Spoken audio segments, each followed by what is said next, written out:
Assalamualaikum warahmatullahi wabarakatuh. Waalaikumsalam warahmatullahi wabarakatuh. Kali ini pertemuan kita yang kelima tentang mata kuliah statistik, ya. Di mana deskripsi dari mata kuliah ini adalah membahas tentang berbagai macam metodologi yang akan digunakan dalam menemukan solusi atau pertanyaan. Jadi intinya kalau tidak, dengan mempelajari mata kuliah statistik ini kita bisa mengetahui jenis-jenis analisis apa yang akan kita gunakan ketika kita sedang melakukan penelitian. Sebagai contoh, sebagaimana yang telah kita kenali, mungkin Mas Madi bisa menjelaskan kepada kita pertemuan yang lalu tentang jenis-jenis penelitian. Ya, terima kasih Bapak. Materi kemarin yang saya ketahui untuk jenis penelitian yang pertama itu penelitian kualitatif, dan yang kedua itu kuantitatif, yang ketiga penelitian pengembangan, dan yang keempat etika, penelitian tindakan keras. Oke, terima kasih. Jadi seperti yang telah kita bahas sebelumnya, ada 4 jenis penelitian, nih: kualitatif, kuantitatif, pengembangan, dan etika. Kali ini merujuk, kita agak sedikit fokus pada penelitian kuantitatif, di mana sebelumnya kita sudah jelaskan salah satu ciri dari penelitian kuantitatif itu adalah perhitungan, salah satu cirinya, di mana analisis yang kita gunakan itu sebenarnya menggunakan statistik. Jadi materi kali ini kita akan lebih dalam membahas tentang apa sih statistik itu, dan syarat-syarat apa dulu yang sebelumnya kita harus penuhi. Karena saking banyaknya macam-macam statistik ini, kita memerlukan analisis yang tepat. Apa sih yang kita butuhkan itu? CPNK kita kali ini adalah merancang analisis kuantitatif dalam pengolahan data penelitian inferensial, baik parametrik maupun non parametrik. Jadi sekali lagi, ini adalah untuk penelitian inferensial. Jadi penelitian yang fokus utama adalah pengolahan angka dan pengolahan data. Jadi di sini kita akan bahas baik parametrik maupun non parametrik. Syarat-syaratnya kita akan bahas di belakang kali. Sub CPNK capaiannya adalah mahasiswa mampu melakukan deteksi jenis kebutuhan analisis data berdasarkan kebutuhan dan prasyarat yang ditentukan. Artinya nanti ketika mahasiswa hasil dari mata kuliah ini, Anda sekalian sudah bisa menentukan, saya harus menggunakan jenis analisis A, jenis analisis B. Kenapa pakai seperti itu? Ini loh, ada prasyarat A, ada prasyarat B. Itu sub KPNK-nya. Sekaligus indikator apa saja yang akan kita penuhi harus dalam program ini. Yang pertama, mahasiswa mampu mengenal macam-macam variabel penelitian. Yang kedua, mahasiswa mampu mengidentifikasi karakteristik data, apakah dia nominal, ordinal, atau skalar. Dan yang ketiga, mahasiswa mampu memilih jenis analisis data berdasarkan kebutuhan dan uji prasyarat. Sebagai contoh awal, ketika Anda sekalian ingin uji pengaruh, itu syaratnya harus apa datanya, terus ujinya harus uji apa. Kalau Anda ingin menguji perbedaan, itu ujinya uji apa dan syaratnya harus apa. Maka inilah yang akan kita pelajari bersama-sama dalam perkuliahan kita kali ini. Konsep perkuliahan kita kali ini diskusi, tanya jawab, pemaparan materi, dan juga penugasan. Konsep penugasan kita adalah teman-teman setelah selesai perkuliahan ini adalah mencari artikel. Oke, Ibu, saat pengen tanya pada Ibu, artikel atau jurnal itu bisa didapatkan dari mana, Ibu? Dari Sinta. Dari Sinta, nih. Sinta seperti yang Ibu ketahui, bagaimana tiketnya? Sinta ada Sinta 1, Sinta 2, Sinta 3, Sinta 4 sampai Sinta 5. Untuk yang paling tinggi levelnya di Sinta 1. Di Sinta 1. Oke, terima kasih Ibu. Jadi kita nanti penugasan kita, Anda sekalian harus mengambil artikel dari jurnal terdiri dari Sinta pada laman Sinta yang telah kita pelajari bersama pertemuan sebelumnya, untuk nanti menentukan dari melihat judul Anda mencocokkan ini harus menggunakan analisis apa, gitu ya? Contoh sekarang, hal yang pertama harus Anda ketahui sekalian adalah variabel. Seringkali ketika penelitian tesis yang sering orang-orang ributkan itu, saya tuh ngolahnya pakai apa? Contoh halnya, ketika Anda ingin membuat pisang goreng, bahannya tepung. Dan ketika Anda membuat bakso, bahannya juga tepung. Tapi jenis tepungnya sudah berbeda. Karena perbedaan tujuan, maka cara ngolahnya juga berbeda. Pengertian variabel yang sering kali kebanyakan teman-teman tidak pahami itu adalah hal pokoknya ada variabel bebas dan terikat. Apa sih variabel? Di sini ada variabel adalah konsep fundamental yang merujuk pada segala sesuatu yang dapat diukur dan memiliki nilai bervariasi. Sekali lagi ya, dapat diukur dan memiliki nilai yang bervariasi. Makanya namanya variable. Dapat bervariasi. Contoh kesalahan yang bisa Anda nanti hindari dalam penulisan tesis. Pengaruh model discovery terhadap berpikir kritis. Model discovery yang kita anggap variabel bebas ternyata belum merupakan variabel. Kenapa? Karena discovery tidak mempunyai variasi, Bapak Ibu sekalian. Yang benar apa? Contohnya, pengaruh model konstruktivis terhadap berpikir kritis. Baru model konstruktivis itu memiliki berbagai variasi, bisa PBL, PJBL, discovery atau inquiry. Saya dipahami ini? Nah, penekanannya seperti ini. Jadi variabel tidak ujuk-ujuk pengaruh apa terhadap apa. Tanya variabel itu yang mana sih? Pak, model itu model discovery variabel bebas. Variasinya apa? Tidak ada. Contoh di sini nih, gender itu variabel. Kenapa? Dalam gender bervariasi. Ada laki-laki, ada perempuan. Intensitas belajar itu variabel. Ada 1 jam, 2 jam, 3 jam dan lain-lain. Dan prestasi akademik tinggi, sedang dan rendah. Pokoknya dalam sebuah kalimat lagi, dalam sebuah kalimat itu atau kata itu masih bisa kita pecah. Namanya variable. Bisa dipahami ya? Kalau ada pertanyaan, Anda langsung bisa menginstruksi ya. Jadi sekali lagi kalau ada pertanyaan langsung instruksi biar tidak terlalu jauh pertanyaannya. Terus sekarang macam-macam variabel. Setelah kita tahu tadi macam-macam variabel, ada yang namanya variabel bebas. Itu disebut dengan variabel penyebab, gitu kan? Atau dia adalah faktor yang mempengaruhi perubahan. Kita kenal sebagai tick. Itu namanya bebas. Yang kedua, contoh di sini, dalam penelitian berjudul pengaruh intensitas belajar terhadap prestasi akademik mahasiswa. Ingat, prestasi akademik itu dipengaruhi oleh intensitas. Maka intensitas adalah variabel bebas. Yang kedua adalah variabel terikat. Konsepnya kalau tadi yang mempengaruhi, kalau yang terikat adalah yang dipengaruhi. Tadi yang dipengaruhi adalah prestasi akademik. Jadi kalau contoh seperti ini tadi prestasi akademik yang sangat banyak. Jika nanti ketika jenengan menyusun sebuah artikel nih, kita harus sudah tahu ini variabel X-nya, ini variabel Y-nya. Selanjutnya ada namanya variabel moderator. Jadi konsep ini jarang dikenal ya, tapi seringkali muncul dalam sebuah penelitian. Apa sih variabel moderator? Sini pemahamannya adalah variabel yang dapat memperkuat atau memperlemah hubungan antara variabel independen dan variabel dependen. Jadi dia bisa di tengah-tengah Bapak Ibu, bisa memperkuat, bisa memperlemah. Contoh, ketika saya anggap dengan Mas Jumadi Ansori, saya tanya WA saya sekarang, contohnya nanti malam kita WA jam 8, Mas sudah makan? Maka dia jawabnya ya sampun atau sudah, tidak ada perasaan apapun. Ketika saya tanya pada Mbak Vita, anggap sebagai contoh saya dengan Mbak Vita ini lagi pacaran, ya.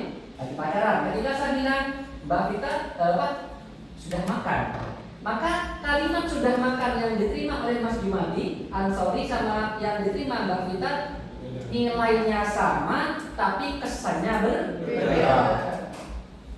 Kenapa kok berbeda? Ada variabel moderator di tengah-tengah yang mempengaruhi ini. Variabel moderator yang saya dengan Mas Badi teman. Maka X terhadap Y, ya pengaruhnya biasa-biasa saja.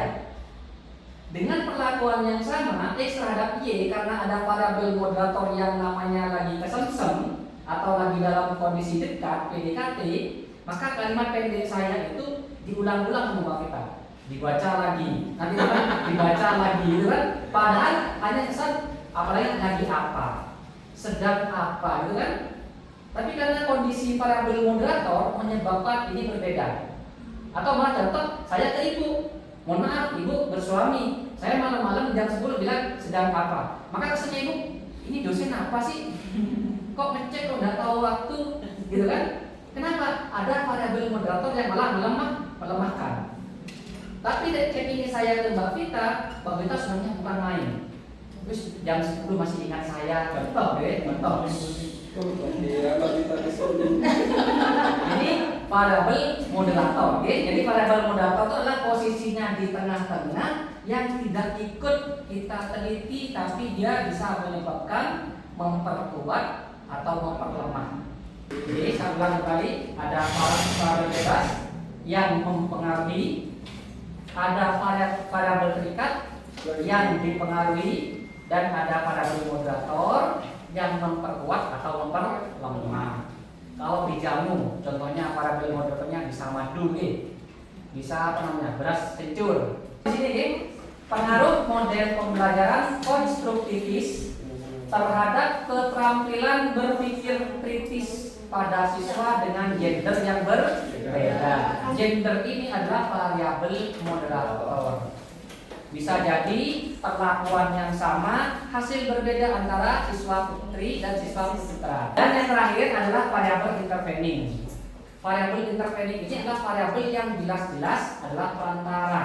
Kalau tadi hadir, tanpa kita sangka, tapi intervensi sengaja kita datangkan. Jadi secara teoritis, jadi variabel ini adalah penghubung.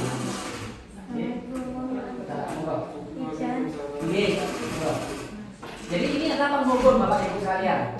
Intervening beda dengan moderator tadi. Walaupun letaknya sama-sama di tengah-tengah, intervening ini adalah penghubung sesuatu terjadi.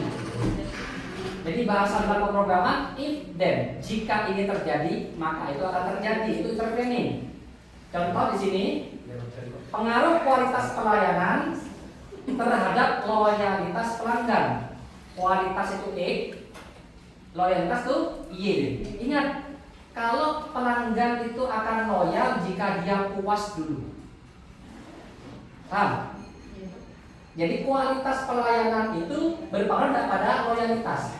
Tidak bisa di kualitas langsung pada loyalitas, tapi ada di tengah-tengah yang namanya kepuasan. Kalau dia tidak puas, maka dia tidak loyal. Sehingga kepuasan ini dipenuhi dulu, baru ke I. Tidak dalam faktor dia memperkuat atau memperlemah, tapi ini dibiarkan dulu. Jadi kalau dia di tengah-tengah, kualitas di sini, terus loyalitas di sini, maka sebelum mempengaruhi sini dia ditandol dulu, ditandol. Jadi pengaruh kualitas di sini dapat menjadi variabel intervening. Alurnya adalah kualitas pelayanan yang baik akan meningkatkan kepuasan. Kalau sudah puas maka pelanggan akan loyal. Kalau pelanggan itu tidak puas maka pelanggan tidak akan loyal. Inilah bedanya intervening dengan moderator. Sama-sama orang anggapnya kok mirip ya gitu loh. Kalau moderator tidak kita lewati pengaruh, tidak kita lewati efek. Dan yang paling akhir adalah variabel kontrol. Jadi variabel kontrol itu adalah hal-hal yang kita kontrol supaya dia tidak ikut menjadi penyebab, atau supaya hasil yang kita peroleh itu benar-benar dari hasil variabel bebas. Contoh seperti ini, pengaruh penyiraman terhadap suburnya tumbuhan. Yang dikontrol apa? Tumbuhannya. Jangan sampai satunya pohon kelapa, satunya mawar. Pohon kelapa disiram dia dua ini, dia bilang kurang mas gitu. Pohon kelapa yang ngomong. Jadi kita kontrol harus sama-sama pohon yang sama. Terus yang kita rubah-rubah mungkin jenis penyiramannya. atau intensitas penyiramannya. Sehingga nanti ketika yang satu tumbuh subur, yang satu itu tidak subur, ini kan diketahui karena memang perlakuan kita dari intensitas penyiraman. Atau contoh dari ibu-ibu yang ngajar biologi, pengaruh pencemaran air terhadap stres ikan. Yang dijadikan variabel bebasnya adalah menggunakan deterjen misalnya. Satu wadah 1 sendok, wadah kedua 2 sendok, wadah ketiga 3 sendok, wadah keempat tidak ada deterjen. Yang kita kontrol apa? Jenis ikannya, besarnya ikan, ya kan? Jumlah air itu kita kontrol supaya sama. Supaya nanti ikannya stres itu benar-benar karena perlakuan deterjen kita. Kalau satunya buaya, satunya lumba-lumba, satunya ikan mas, ya mungkin ikan mas mati duluan, Bu. Jadi variabel kontrol adalah variabel yang kita pertahankan supaya sama. Bapak Ibu ada pertanyaan tentang macam-macam variabel? Tidak ada. Ada Pak. Monggo, Mas Madi. Terima kasih atas waktunya. Ini Pak ya. Kita kan sebentar lagi kan ada tugas membuat tesis gitu. Terus apakah dalam sebuah tesis itu kita itu diwajibkan untuk mencantumkan dari 5 variabel seperti itu Pak? Itu yang pertama. Yang kedua Pak, bagaimana kalau kita mengadakan penelitian untuk menjenis apa? Menentukan variabelnya itu yang mana? Seperti itu Pak. Misalnya kita mengadakan penelitian, cara kita itu untuk menentukan variabelnya itu yang mana? Oke, terima kasih pertanyaannya, Mas Dimati. Ini menarik untuk kita bahas. Sebenarnya gini, variabel itu tidak harus kita lima-limanya diambil semua Bapak Ibu. Sesuai dengan tujuan apa kita melakukan penelitian. Bisa jadi malah kebanyakan hanya ada variabel bebas dan variabel terikat. Ini wajib ini ya. Jadi tanpa kehadiran variabel moderator, tanpa ada variabel kontrol interfering. Boleh Bapak Ibu. Yang tidak boleh hanya satu variabel, itu yang tidak boleh. Karena kan namanya penelitian itu kan mengkaitkan beberapa variabel atau menguji beberapa variabel. Dan dalam konsep kita sesuai aturan di dalam lokal kita sendiri di teknologi pembelajaran Unipar ini bahwa kita minimal harus menggunakan 3 variabel. Baik 3 itu Anda sebarkan, 1 variabel bebas, 1 variabel moderator, 1 variabel terikat. Monggo. Boleh 2 variabel bebas, 1 terikat silakan. Atau boleh 1 variabel bebas, 2 variabel terikat silakan. Contoh pengaruh model pembelajaran konstruktivis terhadap keterampilan berpikir kritis pada siswa dengan budaya yang berbeda. Variabel bebas 1, terikat 1, moderator 1. Karena budaya sudah muncul sebelum kita teliti mereka sudah punya budayanya masing-masing. Atau gini, pengaruh model pembelajaran konstruktivis dan media pembelajaran berbasis Google Site terhadap keterampilan berpikir kritis. Media dan model adalah 2 variabel ini, termasuk variabel bebas. Keterampilan berpikir kritis adalah variabel terikat. Bisa dipahami? 3 Terus contoh yang ketiga, pengaruh model pembelajaran konstruktivis terhadap keterampilan berpikir kritis dan karakter siswa. 1 variabel bebas, 2 variabel terikat. Terus yang kedua, bagaimana Pak kita menentukan variabel bebas, terikat sama tadi pertanyaan Mas Jumadi? Kita akan tahu Pak bahwa kita mau apa dan mau melihat apa. Mau apa itu namanya bebas, mau diapakan siswa kita. Terus setelah diapakan ini yang mau dilihat apanya. Kalau saya kondisinya berpikir kreatifnya rendah, maunya saya berpikir kreatif ini saya tingkatkan. Mau ditingkatkan kan sudah pakai apa? Kan tadi perlakuan perlakuan ini disebut dengan variabel bebas. Berarti saya pengen menggunakan word wall Jadinya guru-guru penggerak ini lebih paham ini. Jadi saya menggunakan word wall, berbantuan apa untuk meningkatkan kreativitas siswa. Nah, work atau perlakuan yang kita bisa berikan kepada siswa ini disebut variabel bebas. Efek yang ditimbulkan dari perlakuan kita disebut variabel terikat. Bisa dipahami? Bisa. Contoh lagi ya, pengaruh ya, pemberian uang belanja terhadap kebahagiaan istri. Ingat, variabel itu sesuatu yang punya nilai dan bisa bervariasi. Pengaruh pemberian belanja bisa banyak, bisa sedang, bisa sedikit, bervariasi ya. Kebahagiaan istri bisa senang, biasa saja, bisa kecewa. Maka belanja yang saya berikan sebut variabel bebas ya. Terus kebahagiaan istri adalah variabel terikat. Paham? Ada lagi variabel moderator, kalau misalkan pemahaman terhadap agama. Contoh, ini jadi variabel moderator. Kalau istri ini adalah paham agamanya kuat, bersyukur pada Tuhannya luar biasa, bersyukur pada suaminya luar biasa, pemberian yang sedikit tidak menyebabkan istri kecewa. Biasanya kecewa, ini kok udah kecewa, kok bisa ya? Ada orang bilang, istriku loh dikasih belanja 5 juta mulu. Istri Anda kalau 500.000 kok dia alhamdulillah. Ada faktor variabel moderator. Berupa apa? Pemahaman terhadap agama. Bisa jelas ya moderator apa ya? Moderator tidak nampak Bapak Ibu, tapi dia bisa memperkuat atau malah memperlemah. Saya bilang ini.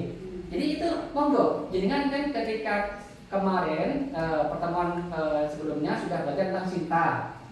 Dari sana jenengan coba merakit-rakit ini. Saya apa sih yang bisa saya lakukan di sekolah saya? Paling tidak, jangan lagi lah menggunakan konsep hasil belajar. Hasil belajar itu masih domainnya luas Bapak Ibu. Karena di hasil belajar masih ada 3 domain besar: kognitif, afektif, dan psikomotor. Di kognitif masih domainnya masih dibagi lagi jadi 2. Ada HOTS, ada LOTS. Higher order thinking skill dan low order thinking skill. Di HOTS masih dibagi lagi menjadi 4C. Critical thinking, creative thinking, kolaboratif, dan komunikatif. Kenapa nggak pilih salah satu ini? Karena lebih enak, lebih merujuk. Contohnya, terhadap hasil belajar ujung-ujungnya pakai tes. Lalu hasil belajar pakai tes Bapak Ibu, iya kan hasil belajar kan hasil anak nulis. Tidak seperti itu. Karakter itu adalah hasil belajar ya. Makanya kan si guru itu pendidik, bukan pengajar. Dia tidak hanya mengisi jasmani saja, tapi juga rohani. Pendidikan akhlak, keterampilan komunikasi siswa kan juga diajari. Anak-anak, ingat loh, jangan pakai tangan kiri. Ingat loh kalau manggil temannya yang sopan. Ingat loh kalau mau intervensi pertanyaan tuh harus tunjuk tadi dulu. Ini kan mengajari akhlak. Ini bagian dari hasil belajar. Terus ada yang namanya psikomotor. Kesimpulannya, untuk bisa menentukan jenis penelitian kita perlu dulu bahan yang namanya variabel. Variabel pengertiannya adalah segala sesuatu yang dapat diukur dan bervariasi. Gender itu bisa diukur Bapak Ibu, cowok, cewek. Bisa dilihat dari fisik atau dari bentuk pakaian. Terus bervariasi, ada cowok, ada cewek. Sekali lagi, model pembelajaran itu adalah variabel. Tapi kalau jenengan langsung tempeli dengan jenis modelnya, sudah spesifik, berarti bukan variabel. Pengaruh model discovery terhadap hasil belajar. Kalau karenanya model discovery variasinya apa saja? Tidak ada. Terus bagaimana memberikan variasi? Maka berikan saja pengaruh model pembelajaran konstruktivis. Karena discovery termasuk dari bagian model konstruktivis. Masih ingat sebelum ini ada yang namanya Jigsaw, ingat? NHT, TGT, Think by Share, TPS, Tustre, itu model apa? Kooperatif. Orang bilang kooperatif learning. Jadi itu dulu kooperatif. Sehingga karena kooperatif tidak menyiarkan kompetisi ya, tapi kompetensi. Siswa dikelompokkan di kelas itu berdasarkan kelompok-kelompoknya. Kalau dia tustre 4 berarti kan? 2 bertamu ke tempatnya orang, 2 tinggal sebagai tuan rumah. Ada think pair share, berpikir dulu, berbagi dengan teman sebangku, kemudian berbagi. Ada yang namanya jigsaw. Oke, ada NHT, number head together. Waktu itu mungkin S1 gitu. Ya. Saya sudah S2 ya. Jadi tua saja berarti. Oke, di sini Bapak Ibu sekalian, tugas untuk Bapak Ibu sekalian ini, carilah 3 jurnal terindeks cinta dan tentukan dari jurnal tersebut variabel bebasnya, terikat, kalau ada moderator, kalau ada intervening, kalau ada kontrol. Jadi yang dari poin 3 dan poin 5 ini sampai poin 5 tidak harus D, tapi paling tidak kalau ada. Sehingga nanti dari sini teman-teman sekalian bisa memahami apa sih variabel bebas, terikat, moderator, kontrol, dan intervening. Sebelum saya tutup, apakah ada pertanyaan? Silakan, Bapak. Sedikit mungkin menanyakan tentang perbedaannya kolaboratif dengan kooperatif itu. Kolaboratif itu bekerja sama. Jadi kalau kooperatif itu hanya sama, gitu. Cuma bedanya kalau kooperatif itu kalau dalam sini kooperate ya, kooperate itu sama sih, kerja sama ya. Kolaborasi ya mungkin hanya pada diksi saja gitu. Tapi yang paling jelas ketika belajar itu yang dipakai adalah model kooperatif. Kalau yang sekarang kolaboratif itu adalah bisa gini, kelompok yang berbeda itu bekerja sama namanya kolaborasi. Tapi kalau dia perorangan bekerja namanya kooperatif. Berarti kooperatif ketika dia berkelompok, terus kelompok ini memainkan peran pada kelompok yang lain namanya kolaborasi. Jadi kolaborasi dia lebih luas. Lain lagi? Ada lagi pertanyaan? Berarti untuk tugas itu Pak judulnya saja ya, judul artikelnya. Jenengan cari 3 artikel disimpan ya. Dari 3 itu nanti jenengan judulnya itu dipaparkan. Terus di judul itu jenengan identifikasi mana yang variabel bebas, mana yang variabel terikat. Kalau ada moderator yang mana moderator. Ya kalau ada kontrol yang mana kontrol. Jadi tidak di print seluruh isi jurnalnya itu tidak. Tidak usah. Terus untuk dalam judul jurnalnya itu kan suruh 3 artikel ya. Itu ketiganya itu apakah harus satu tema? Tidak harus sih. Jadi pengenalan ini kalau bisa Anda cari judul yang memuat moderatornya ada gitu. Kalau bebas terikat pasti ada ya. Kan tidak mungkin terjadi penelitian kalau tidak ada variabel bebas dan variabel terikat. Bisa dipahami? Kalau bisa dipahami Bapak Ibu, sekian dulu dari perkuliahan kita kali ini. Minggu depan tugasnya sudah bisa masuk ke saya untuk kemudian bisa menjadikan kita refleksi bersama untuk memulai dari perkuliahan selanjutnya. Demikian yang bisa saya sampaikan, kurang lebihnya saya mohon maaf. Saya akhiri. Assalamualaikum warahmatullahi wabarakatuh. Waalaikumsalam warahmatullahi wabarakatuh.